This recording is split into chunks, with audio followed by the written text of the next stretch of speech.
Hello, everyone, and welcome back to the This Is the Music Meets Podcast, an independent podcast show that's dedicated to introducing you to rising indie and alternative artists from across the UK and Ireland. If you are new to the podcast, then please hit that subscribe button so you never miss out on any brand new episodes. And if you are loving the podcast, then please feel free to leave us a little rating and review, as it really does help us beat those very annoying algorithms. It's now time for episode 127, and I'm delighted to be joined by rising mod artist Cian Downing. Over the course of today's episode, we're going to talk about Cian's love for playing live, his crowdfunding campaign for the debut album, starting a fan club, having his music released on vinyl, and much, much more. So, Cian, very warm welcome to you to the This Is the Music Meets podcast. It is a real honour. I'm really, really excited. I don't think I can describe how happy I am to have you here today. How are you doing, pal? Nice one, Mark. All good. Sorry, mate. Just one thing. It's pronounced Cian, not Cian. Cian. I don't know why I keep saying that. I've been practicing this earlier on today. I played you on the radio show often enough. I should know by now. Huge apologies. Don't worry. So, yeah. It's all right. Everyone makes that mistake. Don't worry. But yeah, no, really good, Mark. Really good. How are you? Good. Yeah. I'm all right, mate. As we were just saying beforehand, obviously, yeah, not enjoying the cold weather that's just sort of crept up upon us the last sort of week or so. But yeah, excited for the end of this week as well. 100%, mate. Should be a good one. Should be a good one. Brilliant. So obviously, we've got, a lot to cover there, as we just mentioned in the intro. But let's kind of like go right back to the very, very beginning. What are your earliest musical memories? And of those memories kind of like shape sort of, the style of music that you're listening to now, and obviously playing and recording yourself as an artist? Yeah, 100%. So I remember when I was sort of 5 or 6 years old, growing up in Stevenage in Hertfordshire. My dad both my parents are massively into music. There was always a lot of music being played.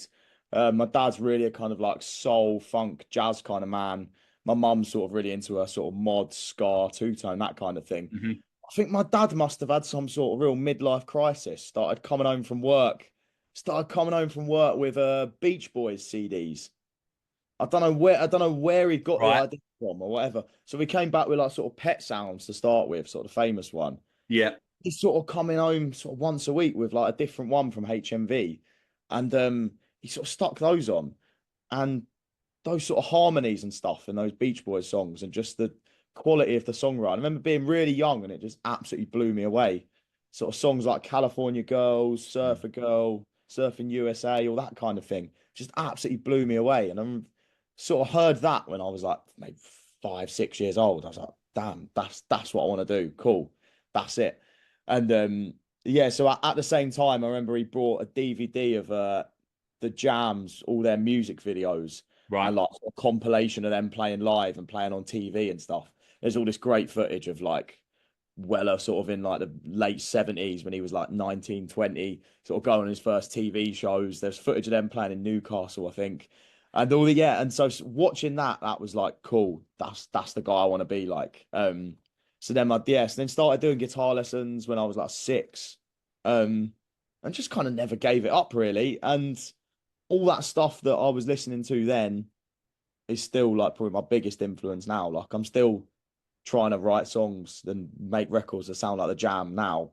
I've still been inspired by by Brian Wilson from the Beach Boys and his passion for sort of melody and sort of layering his harmonies over and over. I'm still trying to achieve that in my own writing as well. So yeah, all that stuff that happened really early on is still really formative for me now. Yeah, sure. And what about like a first gig? Can you remember like a first gig that you ever went to as a punter? Is it one that you'd sort of look back on, you go, oh yeah, do you know what? I'm well happy with that. Or is it one that you're looking back now and going, oh Jesus Christ, like fucking hell, I don't want to tell anybody about that. It's a cracker. It's a cracker. I remember it's June 2008. I saw Brian Wilson from the Beach Boys at the Royal Albert Hall. Oh, nice. With his full band and everything. I remember me and my dad, we were up in like don't know if you've ever been to Royal Albert Hall, in the very, very back row up in the gods. But yeah, it was brilliant. I think it was a school night as well. and we got home about midnight. Of course, when you're in, I think I was in year 4 or something, you get Yeah. home at that time of night, your mum's going, "Oh my God, what are you going to do about school tomorrow?" And then I just woke up as normal, went to school the next day, and fine. So yeah, no, that was the sort of first ever gig I went to. The first sort of proper gig I went to in the more conventional sense was probably when I saw the Who at the O2 when I was about 14. So that was Yeah. great. Well, so yeah, quite. I think they as a first two, they're pretty good. I think. Yeah, no, definitely. Yeah, I mean, it's a pain to get to the Royal Albert Hall, but it Hmm. is a great venue. And yeah, was the Who one? Was that their part of the 50th anniversary? Yes, yeah, it would have been Yeah, yeah, 2014. Yeah, that's it. That's yeah. it. Because that was obviously meant to be like the end, right? And Hmm. And they just sort of haven't stopped, have they? yeah, I must admit, I kind of like thought, right, thought right, I need to see them before they pack up. And Yeah, I think in that year, I think they played like Wembley, or maybe it got cancelled or rearranged Wembley Arena for something, and it got put back a few months. But I remember seeing them at the O2, and they also played at Hyde Park. And then I think the following, they were going, right, this is going to be our last ever London show. Blah. Oh, brilliant! I've seen them, and again, a couple of times, whatever. And then after they went off and played Glastonbury a couple of days later, oh great, what a way to end. And then I don't know, 6 months, 12 months later, oh, guess what? We've got a new album coming out, or whatever it was at that time. I just seem to vividly remember that and just thinking, oh, yeah, come on now. I think, 50 years, you've had a good crack at it, 100%. move on, man. But anyway, anyway, I'm still probably love them. enjoying the money too much. Exactly, that's it. Yeah, probably, still charging probably as much as what Oasis were a few weeks back for their tour, which yeah, is probably not too bad initially, but I think after that, with all the surge pricing and all of that, it's a bit out of order. Ridiculous, But isn't it? yeah, it is really, Ridiculous. it is. But yeah, that's a story probably for another podcast and Yeah. way above what this podcast can do, really. But anyway, obviously, 2024 for you seems to have been a brilliant year.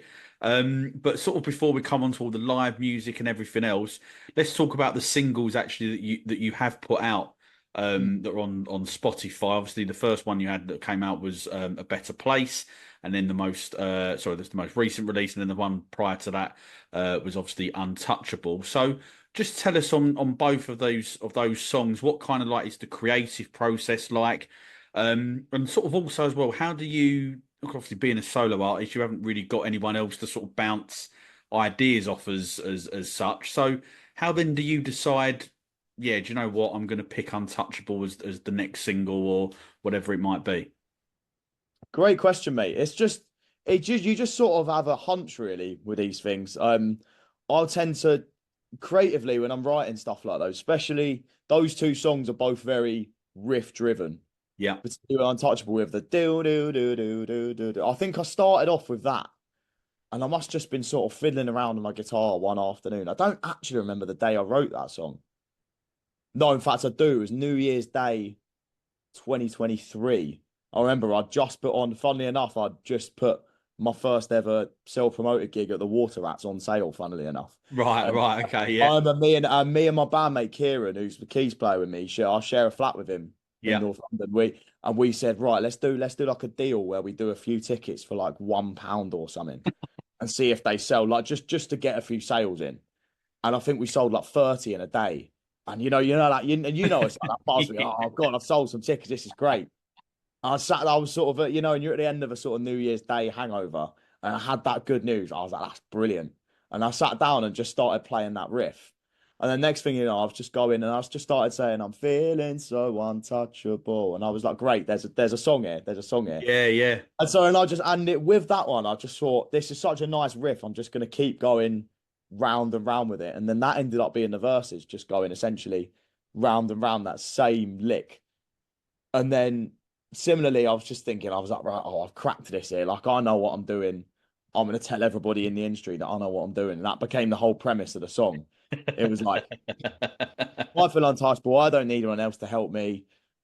Fuck everybody else. I know what I'm doing. Great. And then creatively, it's just when you hit on a song like that with a lyric that you know is that good, you're like, that's a single. That's going to be something. And what's really funny is I've ended up sitting on that song for over a year and I've been playing it live since April 2023. I remember the first time I played it live was in Brighton Yeah. in April 2023. Didn't end up releasing it till May 2024 because when you know a song's that good, you're really trying to pick your moment Yeah, when you definitely. release it. And so, like, but at that time, I'd already finalized what my second EP, The North Side, was going to be. Yeah. And so I was like, right, it's too late for it to get on this. Right, I'll save this for a debut album now. And obviously, it's taken so long for the whole debut album thing to actually fall into place that it's ended up taking quite a long time. But when you hit on a song like that, you're just like, sometimes you just know, you're like, that's the song. Yeah. Mm. And then with a better place, it was totally different, really. I was sort of pulling together quite a few different influences there. I think I was listening to a lot of there's a ska band doing quite well at the moment called Death of Guitar Pop. Yeah. I used to I've worked quite a bit with their frontman Silky Ollie Hookins. Yeah. Sort of on he's mentored me and stuff, and I really like their songs. And they've got a song called Suburban Ska Club that's got really lyrically sort of simple, and it's really well written. And the first verse starts with like, "One day I'll change all of my wicked ways," and I was like, that's a really nice sort of simple but catchy kind of hook to start a Yeah. song. And so I took the one day thing for a better place and just took it up about half an octave. So and so I took it down to one day, and I was like, where do I go from here? I'll find a way. And then the rest of the song just fed to move away to a better place. I was like, right, now I've got a direction for it. I've got an angle for it. Yeah. So it's like, so the most sort of almost random things can end up becoming sort of some of your best songs. And then I pulled that sort of ska revival kind of influence together with the Beautiful South, Paul Heaton's band that he formed Yeah. after House Martins. And they've got a song called From Under the Covers on their first album, Welcome to the Beautiful South. And it's got this brilliant sort of little chord change in the chorus that I was obsessed with, where it really quickly changes between three chords. And I was like, I think I moved that up a tone and then just replicated that exact chord change. And then I sort of built a chorus around that. So that one was funny, sort of bringing two quite different elements together to make this one song that it's probably my favorite song I've written at the moment. And it sort of ended up, and it's funny how like, it's almost ended up being two separate songs kind of bolted together into one. So yeah, it's nice when things turn out like that. But yeah, completely different songs creatively and in terms of their sort of story. But yeah, I'm really happy with both of them. Yeah, well, yeah, so you should be really, and it sounds like as well from what you're saying there that you're obviously trying to push yourself as well on each song. You're not just going right. This is what I do. This is my sound. We're not moving away from that. But no, do you know what? I want to go and do something else to keep. I guess some of that must be because it must make it a bit more interesting for you as an artist rather than just trying to just play the same three chords over and over. Do you know what I mean? 100%. And I always feel really uncomfortable with it. Like, to be honest, on the album that's coming up next year, The Grassroots to the Sky, there's two songs that are vibe-wise are pretty much completely different, but have got basically the same chord sequence. And it really bothers me now listening to both of them. I'm like, why didn't I think of something different? Well, I was like, are most people going to spot that? Probably not. If that's me, I'm gonna spot that on someone else. I'm gonna be like, you should have thought something different there, mate. But you can be so harsh on yourself sometimes. But I've just got this thing where I'm like, I can feel if a song's right. Yeah. I can feel it if I'm forcing it, and it's not the right song. And it's yeah, and if I have to really sit there and rack my brains and I have to force it out, it's probably not the right song. It's probably not going to make the cut. But if I sit there and it just sort of falls out of me and it just comes, then it's probably the song that I should go with. So I can be quite funny like that. I've probably had quite a few fairly passable songs that I've gone, no, rubbish, don't want that, and just binned them. But then I'll have other songs that I've only ever written 2 lines for, but I'll go back to them months later and still sort of sing them to myself. And then I'll be like, right, got to finish that because that's a good song because I've remembered it. So there you go. They're the ones, I guess, that fall from the sky type thing, but also as well, definitely worth persevering with. So one of the things that I am quite intrigued, how then do you find? Because one of the things, sorry, before I say that, was we should really emphasise obviously that it is all DIY.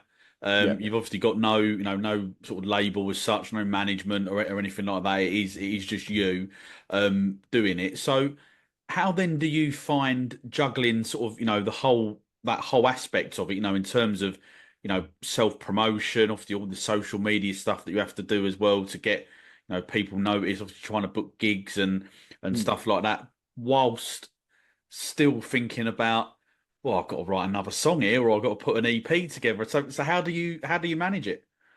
Uh, it's a bit of a nightmare to be honest. But the short answer is I don't really manage it. No, you just sort of do your best with it. And you just sort of give yourself credit wherever you can. There's certain stuff that I love doing. Like obviously, I love the songwriting. I love stuff like I love like planning and logistics and stuff like that. Like I love chatting to people about gigs and like booking stuff and sort of planning for the future. So all that kind of stuff I'm pretty on top of. I've got quite good at like budgeting and finance and stuff. I've started getting into only in about the past 6 months really.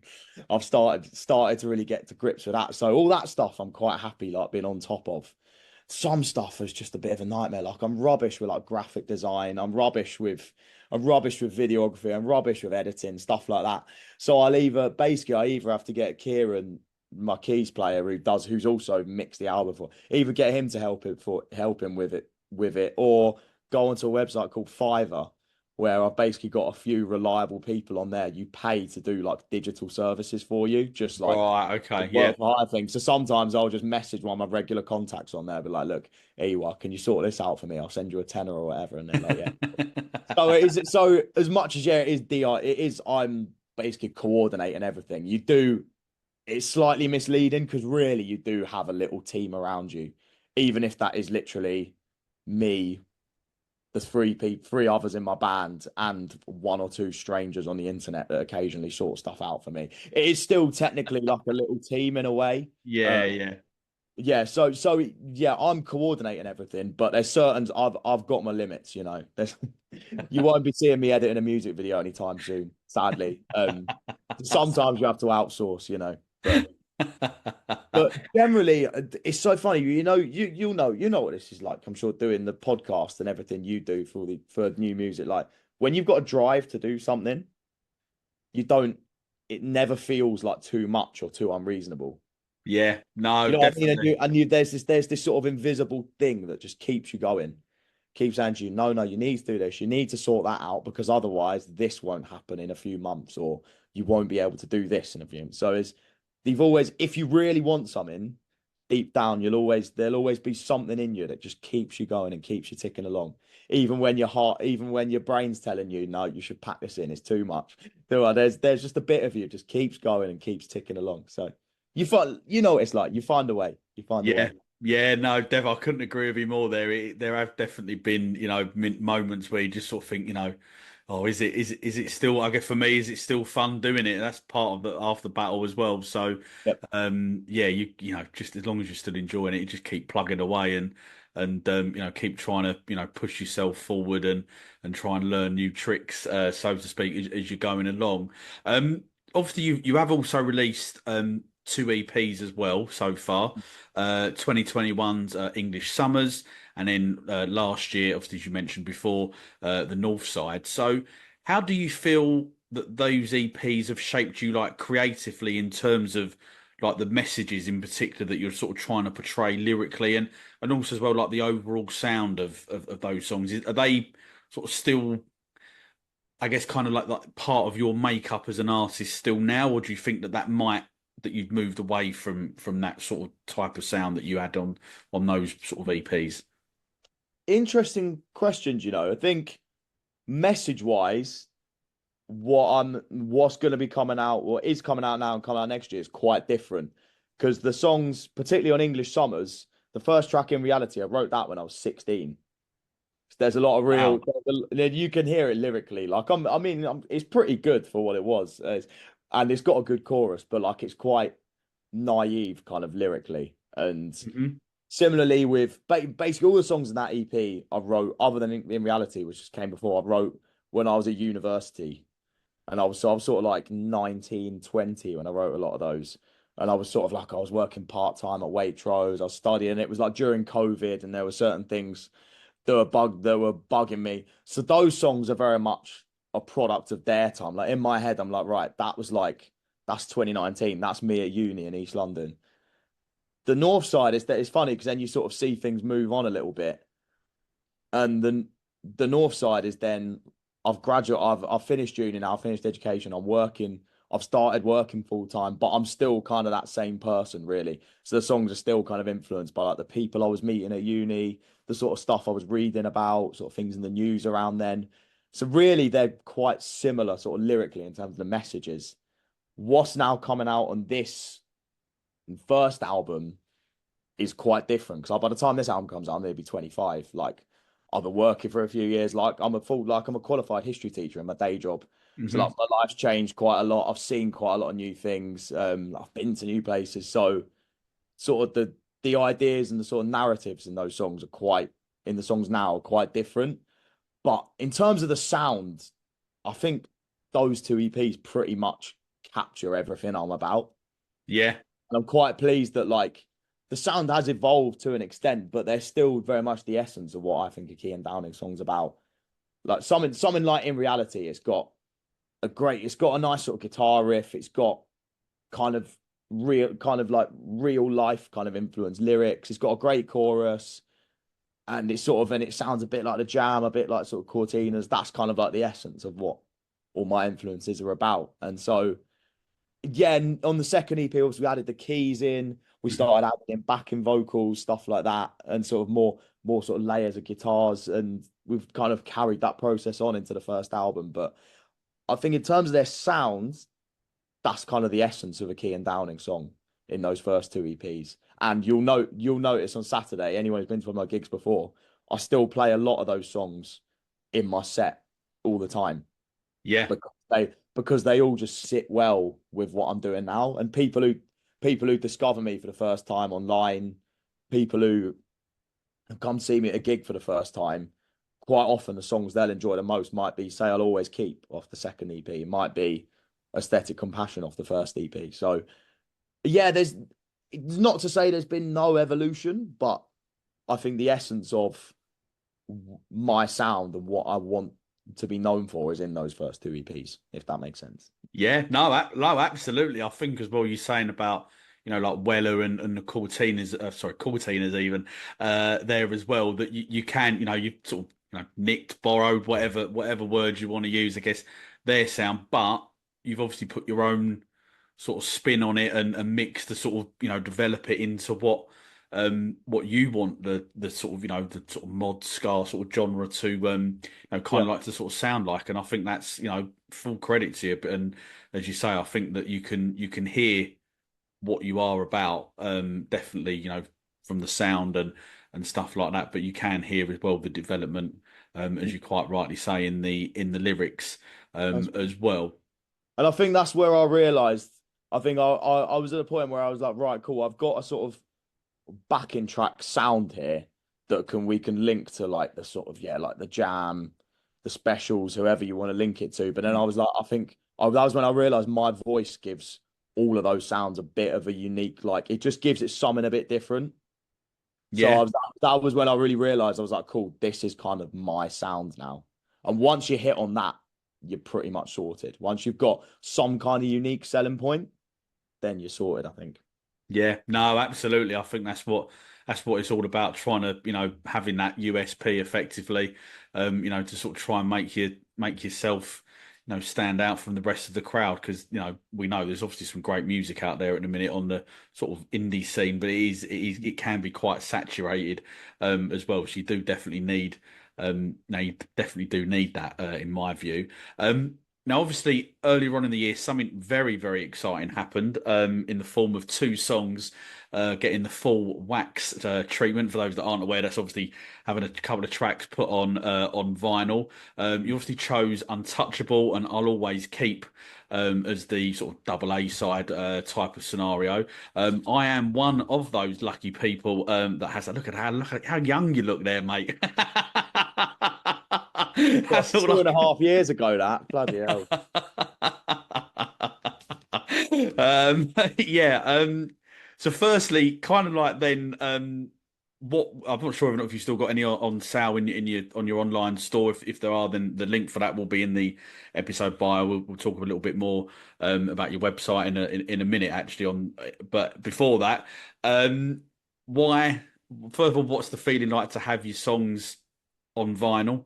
But also as well, what was the decision behind the two song choices? Yeah, so yeah, it's best thing ever. I've been brought up with a massive vinyl collection, courtesy of my dad. I started buying records in Oxfam when I was 13. Wow, I think the first one I got was a Marvin Gaye Greatest Hits for three nice. quid or something. But always something I've been like, that's like the goal, you know. Yeah, So yeah, to finally to be able to do that is amazing. Obviously, ever since I did the first EP, I've been like, I want to do it on vinyl, I want to do it on vinyl. I'm sure you've heard this from a lot of bands on here. The costs associated are, to say prohibitive does not even go there. So essentially, I just got really lucky. So basically got reached out to by a guy called Adam Cooper, who runs a label called Heavy Soul Records. Yeah, Adam, amazing guy, and he saw me play at this mod all dayer thing in Brighton. And when you kind of get on the mods kind of scooter rally sort of scene, you just meet all these kind of characters, these really interesting people all the time. And he sort of reached out to me and was like, "Oh, I love your sound. I'm aware of you." Da, da, da. And then was like, "Cool." Never heard from him for ages. And then played with a band called Sharp Class from Nottingham in London last year. yeah, they're great. I Uh, love them. yeah, fantastic. Supported them in Camden last year, and was chatting to Nigel, their manager, for a while, and he was telling me about Heavy Soul Records and how they've sorted all their vinyl out for him. I was like, you know what, I'm gonna give these guys an email. Turns out I'd already been in touch with him already, and he was like, "Oh yeah, mate, amazing. Let's talk." And he basically said, "Look, I'll pay for your vinyl for you." He was like, Wow. I know, he was like, "No worries, I'll sort it out for you. Um, and I'll send you as many copies as you want to sell." And he was like, I know he was like, he basically runs his own website, heavysoul45s.com, I think it's called. And he runs all the distribution and everything from his end. And he was like, he just basically said to me on the phone, he was like, "Listen, mate, I can see your tunes are good." He was like, "You got the image." He was like, "You're growing a fan base." He was like, "I just want to help you out." And he was like, "As long as I break even, I'm not that bothered." Wow. I'm just like, what a That's legend. I just couldn't believe it. And I get off the phone, I was like, what? That didn't just happen. And then yeah, it was like I sent him over the track masters, and because I said, "Look, Untouchable is going to be the next single." And he was like, "Great, do you want to do it as like a double A side?" And I was a bit like, I sort of sent him over a couple of songs, and he was like, "Oh, maybe." He was like, "Oh, what about that one that's on the music video that everyone's seen?" And I've been running a Facebook ad with the "I'll Always Keep" video on it for a long yeah. time. And he was like, "What about that one with that brilliant keys riff?"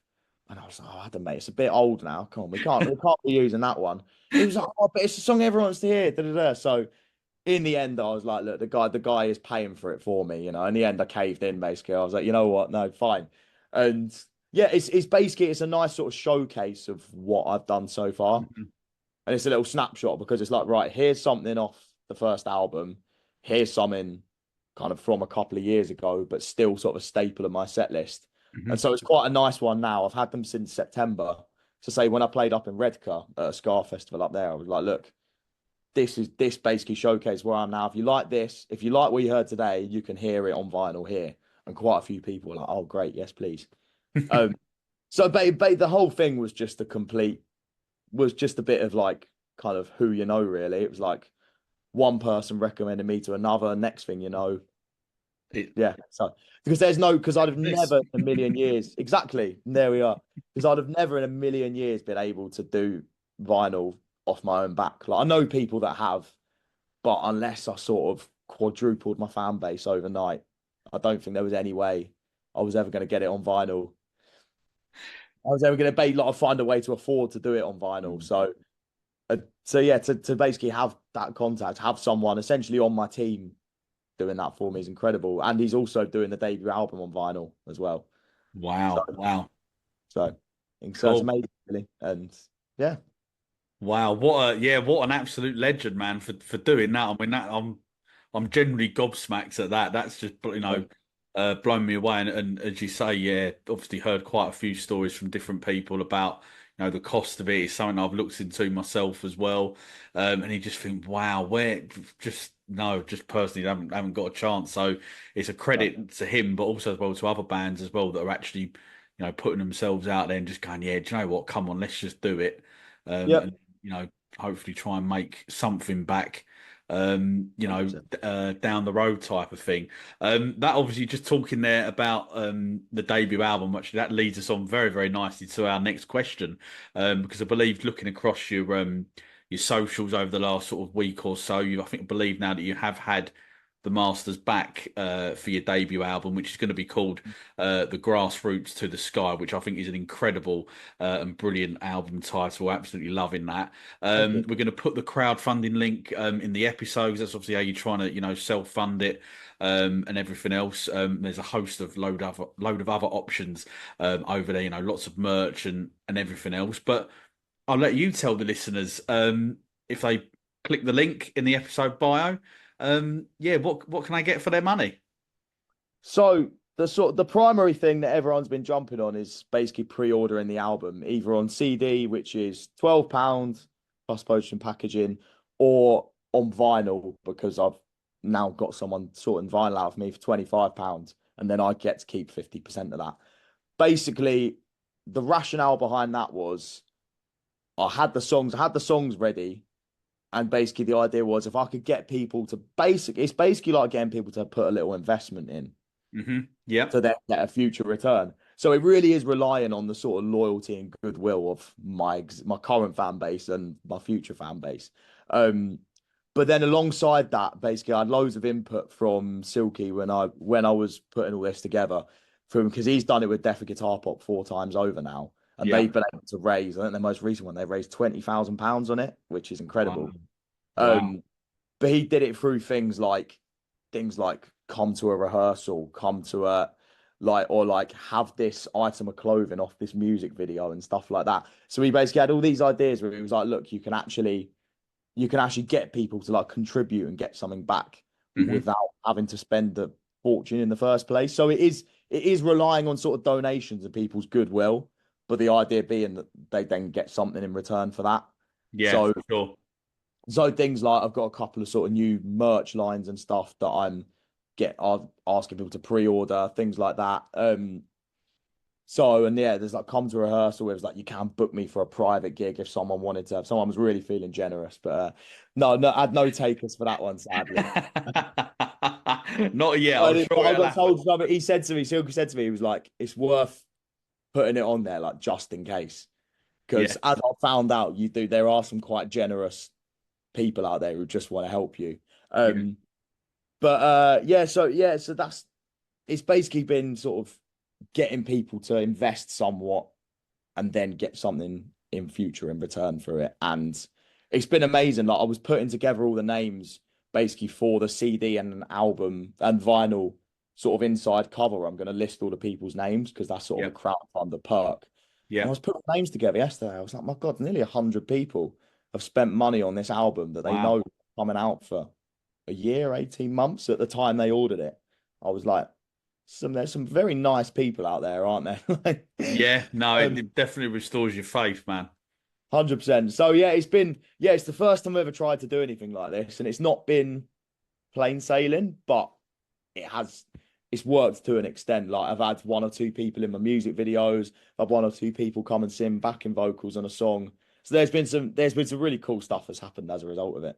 Yeah. Oh, brilliant. And obviously, I guess in terms of the release, you obviously feel that now is well, it's obviously going to be next year, but sort of like this is the right sort of time Mm. to be putting that out now, obviously after the EPs and obviously the singles. Why do you feel that is the right time now? Is it just like a next natural step?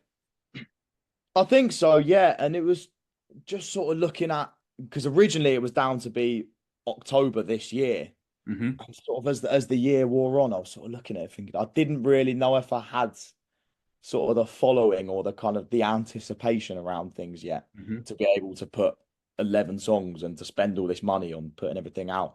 was I just thought if I build up the hype for long enough, and it is going to feel like a very long time by the time we get to March next year. But I just thought we'd build up the hype by March next year. We get sort of, you're always looking forward thinking, oh, maybe next year we'll have like a few more festival slots. We might well have played in a few new places, sort of grown the fan base that bit more. I just thought, in terms of trying to sort of optimize it, I thought it's got to be but sort of before like the big kind of summer festival season where people's attention's kind of elsewhere. But I didn't want it to be midwinter either. So it was either autumn 2024 or March 2025, and that's sort of what we settled on. And then we've basically got this whole plan now of sort of a few album launch gigs that I'm putting on myself. Yeah. That then leads into a couple of sort of mod weekenders that are all sort of under wraps, and then some interesting things in the summer as well. So yeah, it just sort of felt like the right time, and the right time when it's sort of exciting things. That time of year where sort of it feels like it's fun things are really starting to happen again. Yeah. And it's ended up being a very optimistic record on the whole. So it wouldn't have felt right to put it out just as the days were getting really dark or it was starting to get really cold, like you were saying. When I listen to it now, I listen to it all the way through, I'm like, no, this is like an optimistic, a feel-good record you want to put on as the weather's getting nicer again, as the days are getting longer, So hopefully that's what people see and what they take from it. Yeah. Okay. Well, I'm looking forward to it, and I must say I'm one of the ones that hasn't got around to buying it. But as soon as we finished recording this podcast, then I'll be straight over onto the website there. As I say, it's going to be in the episode bio as well for everyone to check out. So that's exactly what I'm going to be doing after this podcast. So let's talk then about like live music. Obviously, you sort of hinted a little bit there at some of the bits. Obviously, I've realised that it's not all confirmed and everything like that. But sort of looking back on what you've done this year. I mean, your appetite, I think, for playing live, I don't think I've seen anything like it. To be honest, you've had your own headline shows, festival appearances, support slots. I think you did on. I think it was yesterday. I was recording this on a Monday. So I think yesterday. I think I'm right in saying you was down in London somewhere doing a 2 or 3 hour set somewhere. I think I saw. Market. Yeah. Oh, okay, yeah. But there you go. So, what is it then about playing live that you love so much that you're always out at every opportunity you can to go and play live? I think it's the essence of everything I love, really. Like ever since, like I say, it all comes back to like watching those Paul Weller DVDs and stuff. I just watched that. I was like, that looks sick. That's what I want to do, really. And just I just really enjoy just playing my guitar and singing. Really, I don't really mind what context it's in, and that's just always been the thing that I've enjoyed the most. Like, I don't mind going into the studio, and it's a great experience, and you learn a lot from it. But I just playing live and just seeing people's reactions to stuff, watching people. They're one of the funniest things actually to watch as a musician is watching someone who's not interested then warm to you over a period of time. Also, it's very satisfying, but also it's really funny to watch because they'll start off, especially sort of like old geezers, were sort of and then so that's always quite a satisfying one to watch. And just especially like sort of bigger shows, I just love getting the energy off crowds. It's just a bit of an addiction I've got, really. I just love doing it. It's just it's what I've always wanted to spend my life doing, and hopefully I can spend my life doing full time, to make a living off it one day. And so it's ended up taking me to sort of some of the most random places in the past sort of 6 months or so, that I never really expected to end up in. But I've just always sort of got that drive to sort of be looking for new sort of avenues, sort of new opportunities. I'm always sort of messaging people, dropping people emails saying, oh, can I get on this bill? Can I jump on this? The sort of thing that I think a lot of people's managers do for them. Sort of think about, oh, where do I want to be seen to be playing? I'm sort of there doing all that myself, and I'm always thinking, oh, it'd be great if I could get on that bill. It'd be great if I could play in this city at this time. You know what I mean? And so I'm just constantly looking for stuff, essentially. So I just love playing live, love meeting new people, and because it's the thing I do best. Like, I'm not amazing with social media. Like, I'm not I'm never gonna be like a TikToker or a vlog or anything like that. I'm never gonna be a music video editor. I'm never gonna be a producer. So it's kind of, when you sort of like you play to your strengths. Yeah, yeah. But I know I'm a pretty good guitarist. I know I'm a good singer. I know I can cover a lot of songs because I've been playing guitar a long time, and I know my own songs are good. So if there's one thing I know I can do well, and I can consistently do well to grow my fan base, to grow my career, get new fans, it's go and play live to them.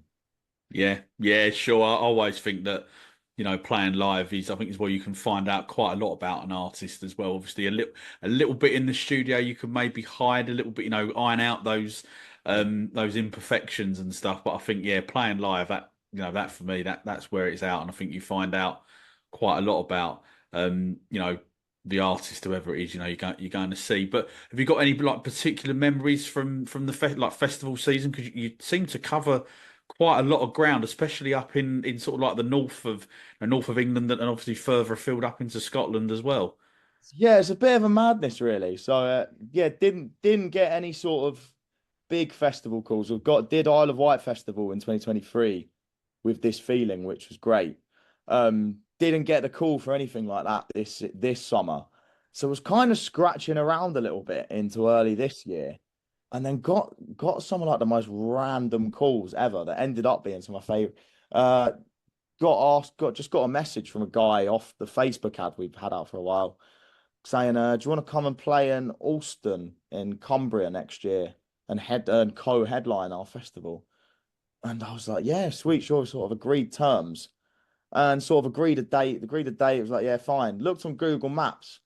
Alston is 40 kilometers from the nearest other town in the middle of the North Pennines, uh, just a tiny bit south of Hadrian's Wall.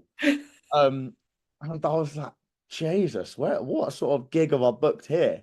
And yeah, hired a van, got my dad. My dad very kindly drove us up there, the whole band, and it was the most stunning road trip I've ever been on in my life. Sort of driving through these unbelievable sort of mountain roads, proper sort of rugged scenery, driving for hours and hours, and we eventually get to this tiny little market town, and we played in the town hall there to about 300 people, and it was proper sort of local like, sort of community event. People absolutely loved it, and it Yeah, was just you just sort of and then you have those days where you're like, I'm doing this. I'm getting a bit of money for it. I'm getting to see places I've never seen before, meet all these amazing people, and play music to them. Like, what a life! And yeah. then a few weeks after that, I ended up getting the call to go to a mod weekender in Dunoon in the west of Scotland. Uh, just to the west of Glasgow. Sort of people don't really realise there's anything there, but there's a sort of just on what's called the Firth of Clyde, just before the River Clyde flows into the sea. You have to get a ferry across from the mainland.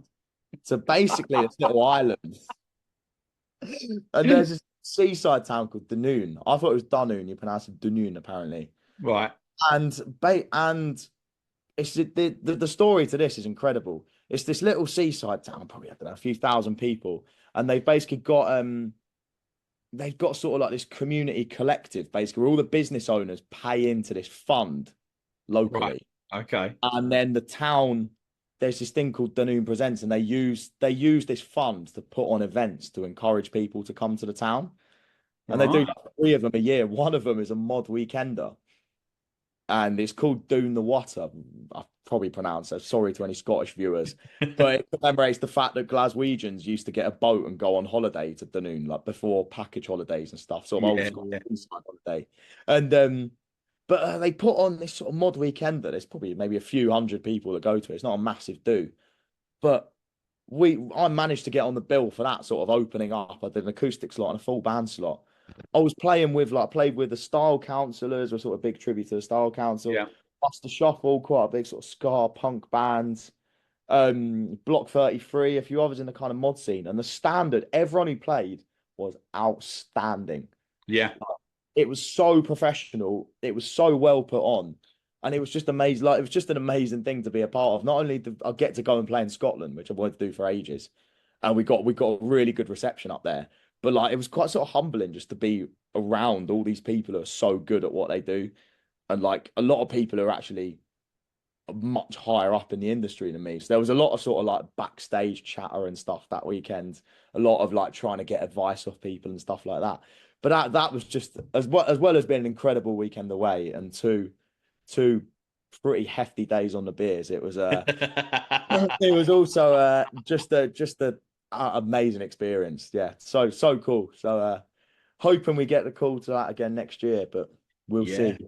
But it's yeah, so I've ended up the last sort of 6 months in sort of most random, far-flung places, or whether that's been sort of playing with the Jam, a tribute to the Jam, whether it's been these sort of festivals. But yeah, just finally, I've been wanting to for a few years, sort of get out of London and the Southeast as much as I love it, like get out of this sort of bubble that you have here, and sort Mhm. of because I know there's a big sort of mod scene in the north of England, say in Scotland.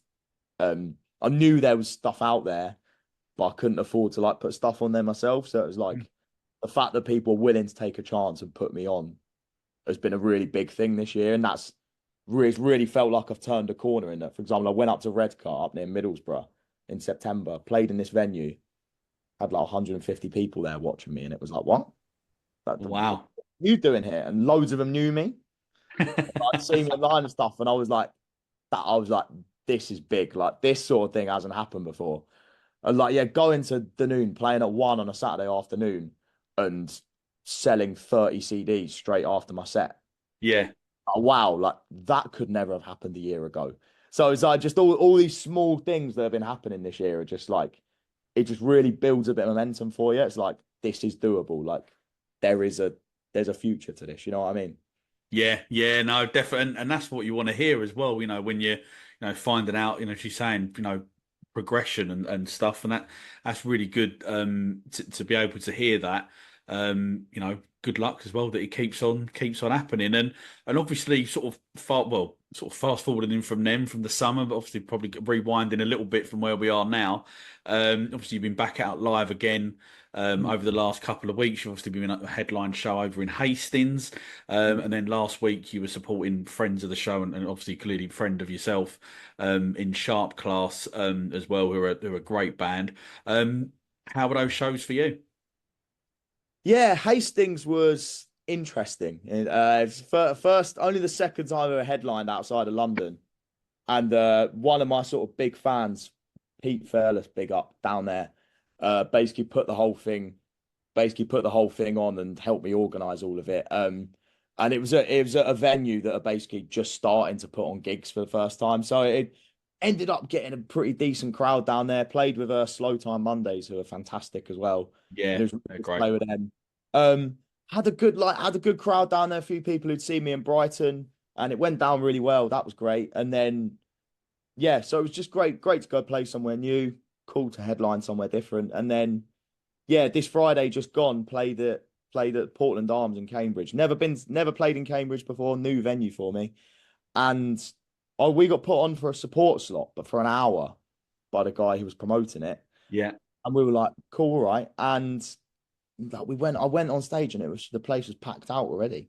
wow. And it was like brilliant. And it was one of them where first sort of 2, 3 songs could really feel a crowd sort of sussing me out. Big time. I was a bit, and you're a bit like, oh, I don't know how this is going down. And people were being polite about it. Then about 4 or 5 songs in, people really seemed to get into it. And then by the end, it was brilliant. It was brilliant. So I ended up actually Friday being one of my favorite gigs of the year, I think. Excellent. That's good. Good to hear. I guess and obviously great for you to get that, sort of reaction as you are playing live. And obviously, you are back gigging this Saturday with This Is the Music over at the Water Rats. Ticket link is in the episode bio. Obviously, I know it's a venue that you've played at and obviously headlined yourself before. So first of all, a big thanks. From me to you for coming down and wanting to play on the show. So yeah, how excited are you for it? Yeah, mate, very excited, very excited. Really pleased to be involved with you, Mark, and really excited they're able to do it. Yeah, Water Rats is a fantastic venue, and what's so good about it? It's so central, right by King's Cross. Is people are always up for coming there. They're always up for coming to a show there. And it's the sort of place. What's great about it is people are just about there on a Saturday. So Yeah. people, which I know I've been saying this to you, like people will just turn up and come in if they're at a loose end, or people be like, or like you get a few tourists come in. It's great. It's great for stuff like that. And it's just got such a great heritage, that venue, and just to be on a bill like that with two of the sort of best emerging artists as well. Matilda Shakes coming down from Sheffield is really exciting for them. It's a big opportunity for them as well to play to a crowd in Yeah. London. But if that's their London debut, right? That's right. It is. Yeah. It'll Yeah. be great to meet them and play with them, because it's, you're always trying to make connections with new people. And Maze as well are a funny one. I've met all of them mostly in the Marquis and Covent Garden a few times, and I've seen them live a couple of times now. Never got round to playing with them yet. So again, it's always great to connect with new people, play, and just to be on a lineup of artists of that standard is brilliant. So I think you've ended up with sort of a really good sort of level of kind of emerging artist on that bill, really. So hopefully the place is packed out, and should be a brilliant night, mate. But yeah, thank you to you for putting it on, because I know it's a big step for you, going from podcasts and everything and showcasing music to actually putting it on live. It's a big step. So really Yeah. excited. Yeah, definitely. Yeah, I'm buzzing for it. I think the old nerves and that will probably kick in a little bit later on in the week. Not that I've really got to do anything really, so I don't really know what I'm getting nervous for. I just got to turn up and drink a few beers and clap in the right places, right? But there's always that slight for when you put your own gig, there's always that sort of feeling of responsibility, isn't there? It's like, oh God, I hope everyone enjoys it. Oh, I hope nothing goes wrong. I don't know. Yeah. Yeah, Always. definitely. Yeah, I've been told that. Yeah, definitely by a few different people. But yeah, you do feel a bit responsible for it. So no, looking forward to it. It's great to have you involved. And as I said there in a question, that the ticket link is in the episode bio. So yeah, do go and get one and come down. We've got a great night of live music. So what we're gonna do now, we're gonna sort of move away a little bit from you as an artist, and we're just going to sort of find out a little bit more about you, maybe as a person, really, because this is sort of a section not on every This Is the Music Meets podcast, that we ask all of our guests, some sort of light-hearted questions. So the first question in this little section is: what artists on the underground new music scene have you been checking out in 2024? Oh, a few. First one is, I think local to you, lads from near Southend-on-Sea in Essex, Monumental. Yes. They've got an incredible frontman, Finn Sexton. He's only 15 years old. Yeah. Unbelievable songwriter, brilliant tracks, and the rest of them are all sort of 17, 18. Really lovely lads. Just put out their first single, Lovesick. Go check them out. They're fantastic. The second one is someone I gigged with for the first time in August, and then last week as well, Slow Time Mondays.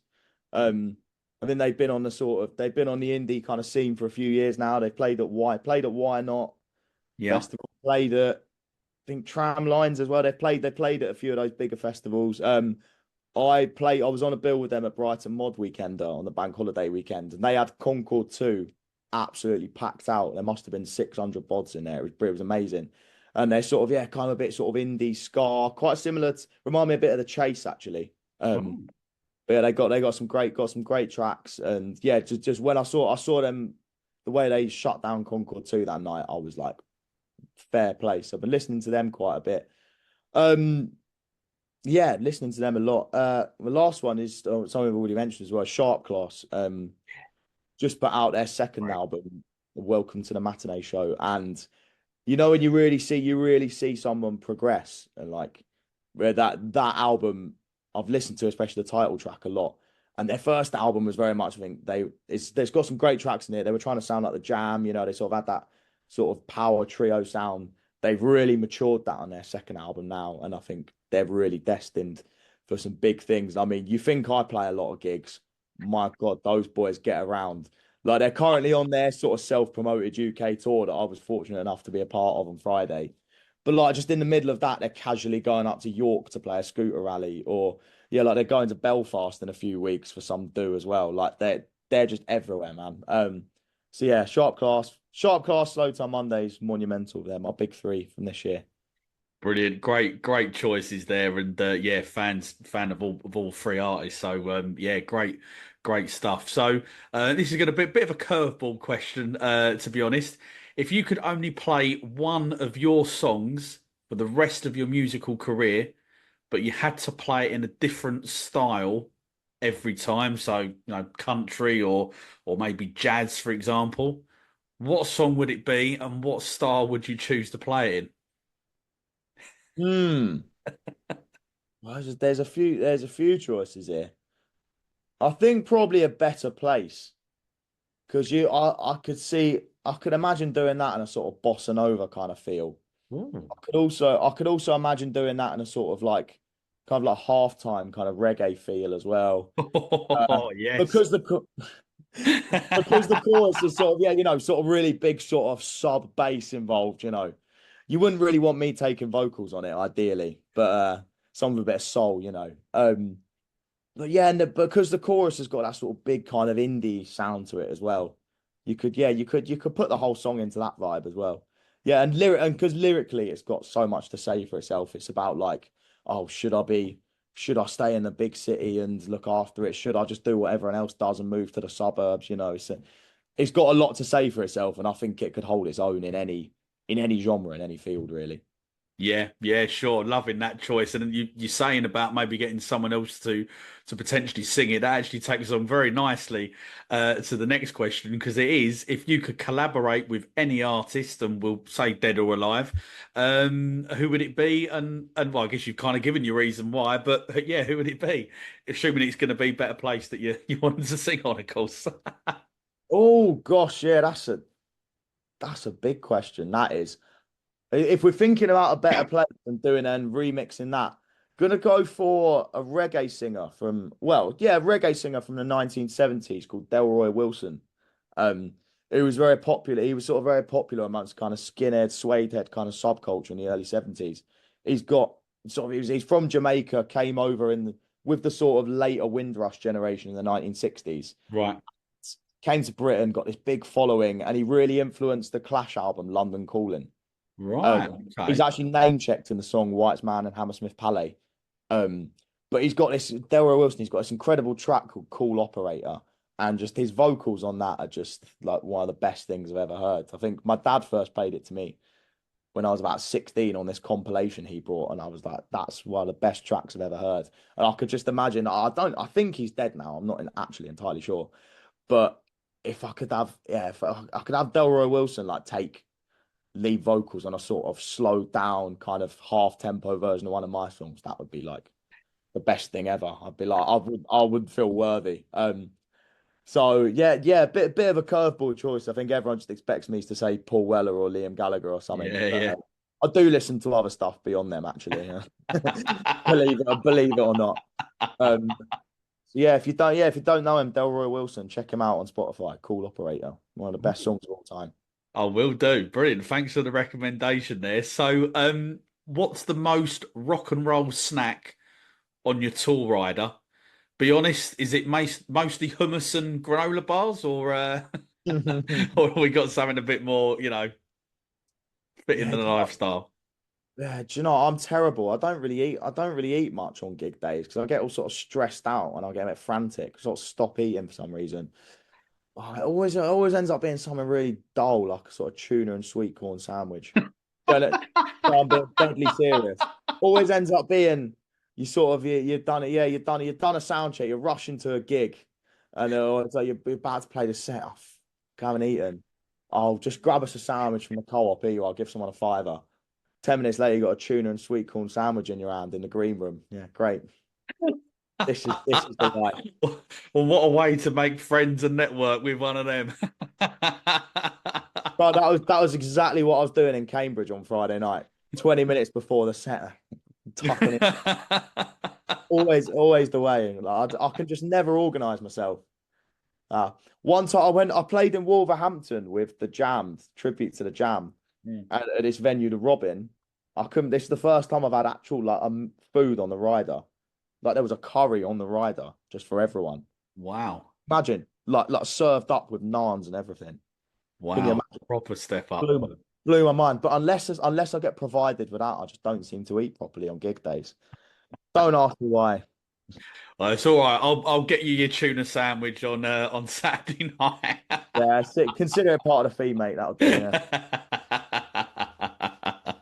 Brilliant. So we're gonna do something a little bit different at the end of the podcast, the usual, and it's basically a couple of would you rather questions.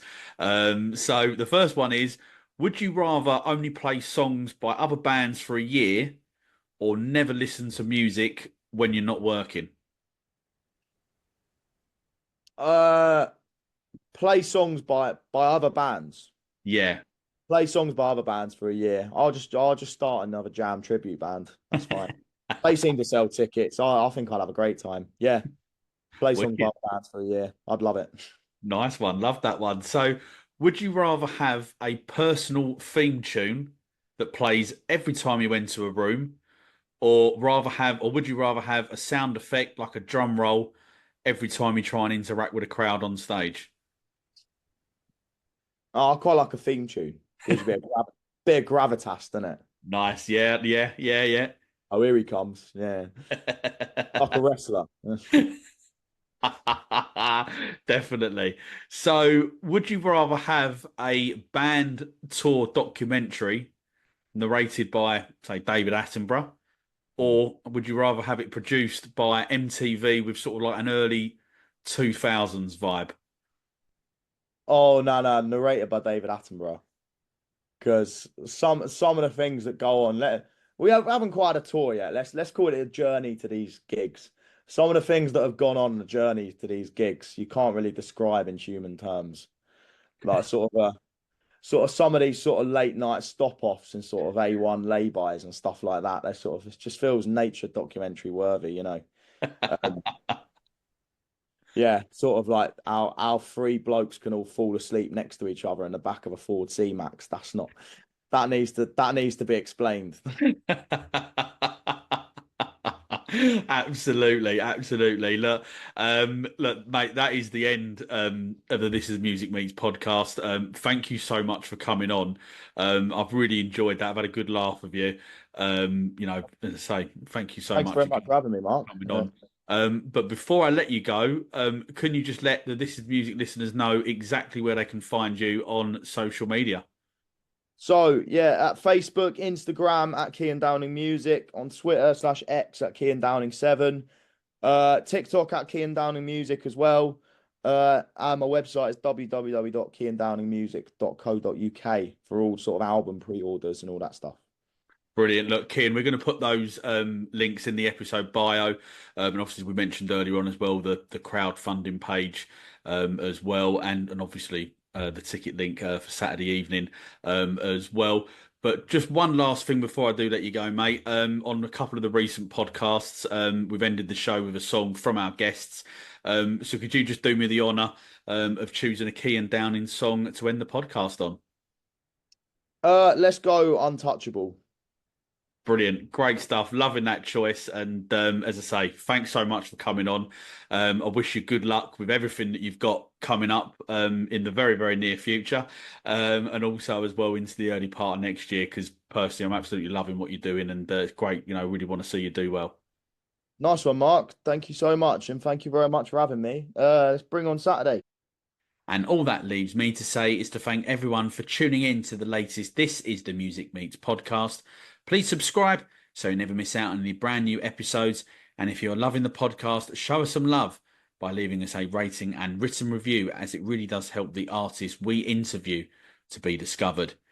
If you're listening to this podcast on Spotify or Apple, then stay tuned, because at the end of this episode, you'll be able to hear Untouchable, which was chosen by Keenan in this interview today. Remember, the future is bright, the future is indie. I'll see you down the front on Saturday night at the Water Rats, and I'll be back very, very soon for another This Is The Music Meets podcast.